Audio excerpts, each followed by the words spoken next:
If you see that vehicle, children, let us know.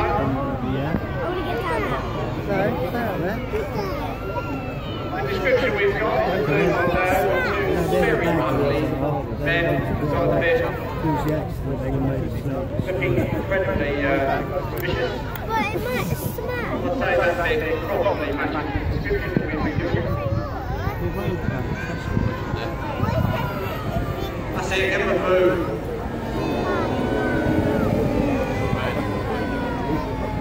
That vehicle has now been sighted by one of our other vehicles from our road traffic unit. What they're doing now is just updating the control room that they're in sight of the vehicle, and they will be given a risk assessment based on what speed they're travelling at, what location they're at, and they are asking for further incidents for officers to attend this evening. As we know that this is a suspect vehicle from the burglary, we will not make any attempt to stop the vehicle.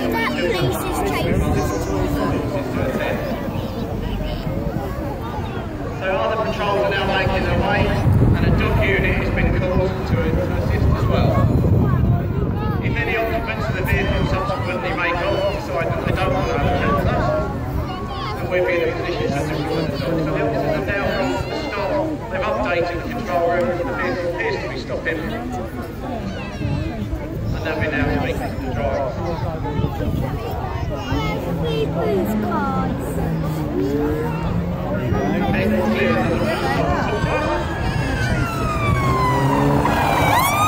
police officers are now giving a further update to the control room. They'll be asking for pursuit authority now, and asking for other pursuit trained vehicles to attend the scene to assist to stop this vehicle as safely as possible.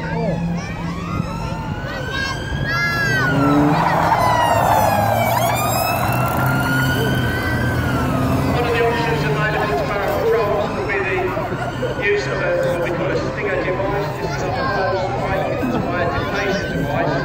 Contrary to popular belief, it's not a bed of nails that bursts the tyres immediately. It's designed to slowly deflate the tyres of the vehicle, and this will have the effect of a loss of control of steering of the vehicle, but not immediately. This will be something that will happen gradually. As the steering goes, it's very difficult for the driver to be able to steer. The stinger's been deployed across the road. Successful deployment.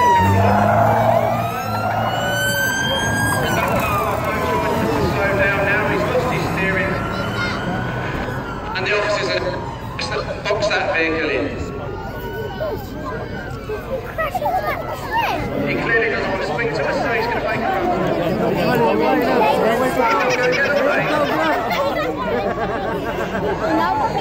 Well done, police officer.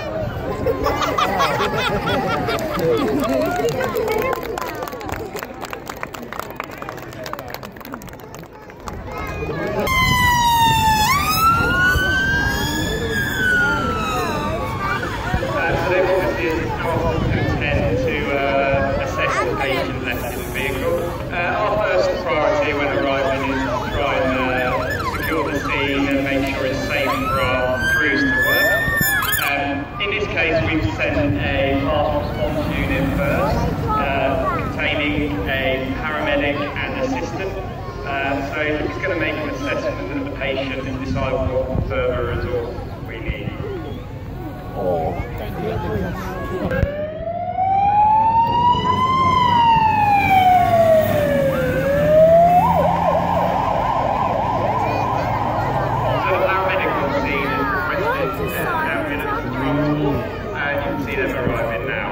They're going to park in a position that allows them easy access access and egress for the patient.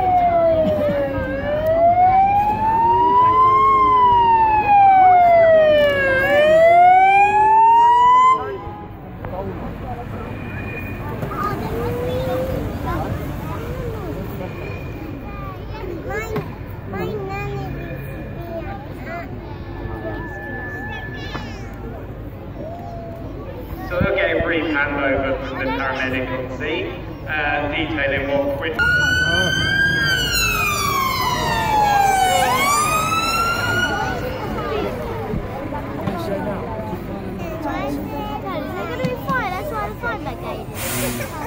So what's the fire brigade? Our paramedics will give them a brief handover and they'll come together and formulate a plan to remove things here. We have one crew of 4 firefighters faced with a situation that unfortunately is too common on all of our roads in Kent.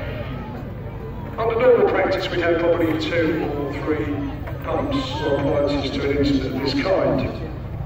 Just to put you in the process of what we're doing, first of all, blocks here underneath the car, this stabilises the car, this will stop the car rocking from side to side. The reason we need to do that is because that casualty has a back or neck injury.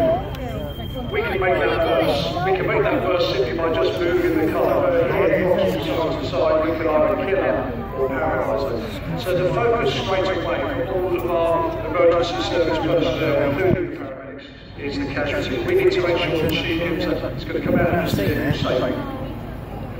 There's different processes that we've got. I've been given a brief by the paramedic, by the fire team, need to cut the roof off.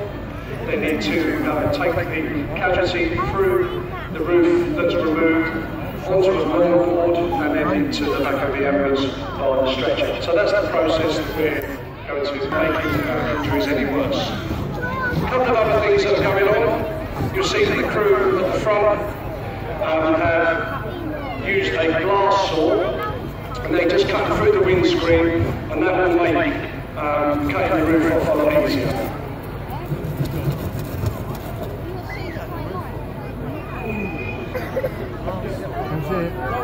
So we've got little bits of protection.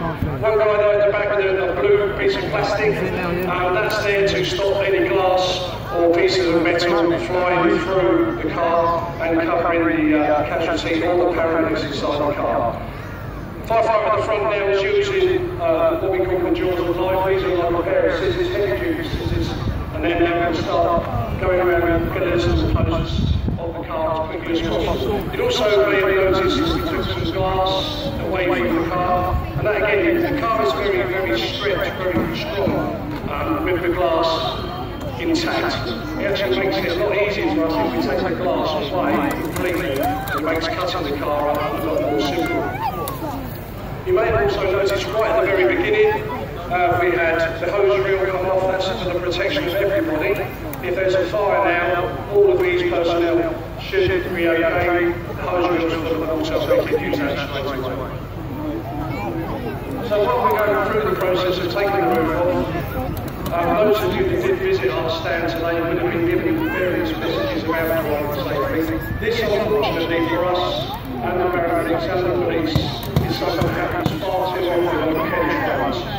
We live in a very fast county. There's a lot of motorway and A roads in Kent, and this unfortunately is something that the Fire and Rescue Service see far too much of. We actually now attend more cars. Again, you see once again a piece of plastic going in after that accident. No glass, no metal coming into contact with the casualty or the paramedic inside the car.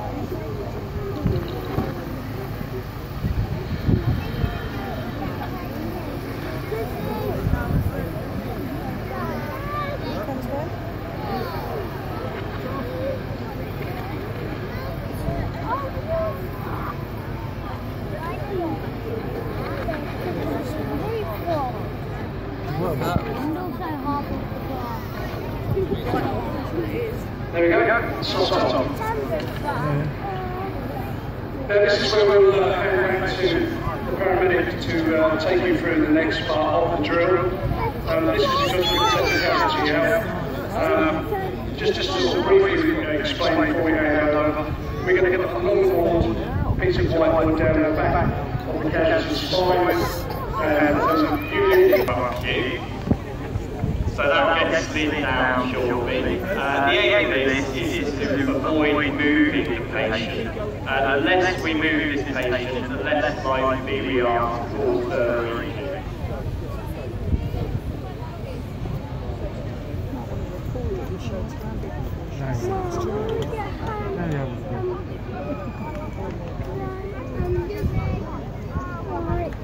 You'll notice this takes some time, but what we want to ensure is that there's a really safe extrication. Obviously, very safely. So the longboard's going in now, and surely you'll see the front seat reclining out of the way, and the patient making their long-awaited exit from the vehicle.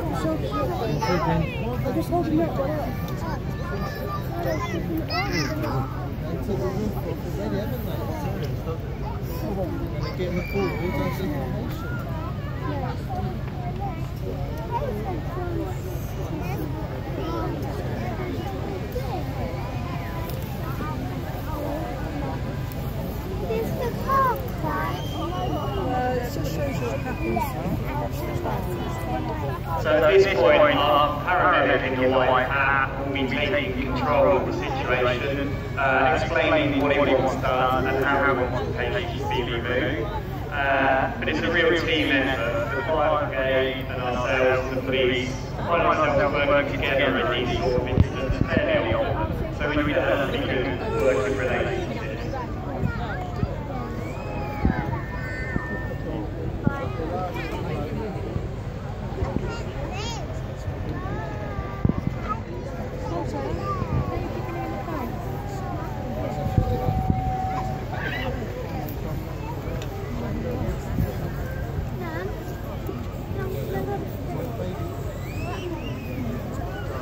And here she goes.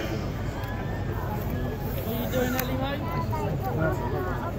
Come here, then. You can see here the benefit of having a rigid board behind them because it allows us to slide fairly easily up that car without causing any further damage.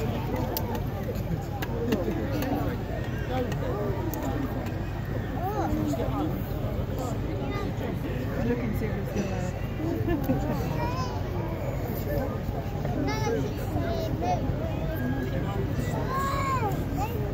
So now she's on board, she's ready to be lifted out of the car and onto our trolley bed situated just behind the car. At which point we'll do some further checks, further immobiliser from our vacuum mats, and whisk her off to hospital at appropriate speed. And I'll hand it back over to my colleague wrapping things up.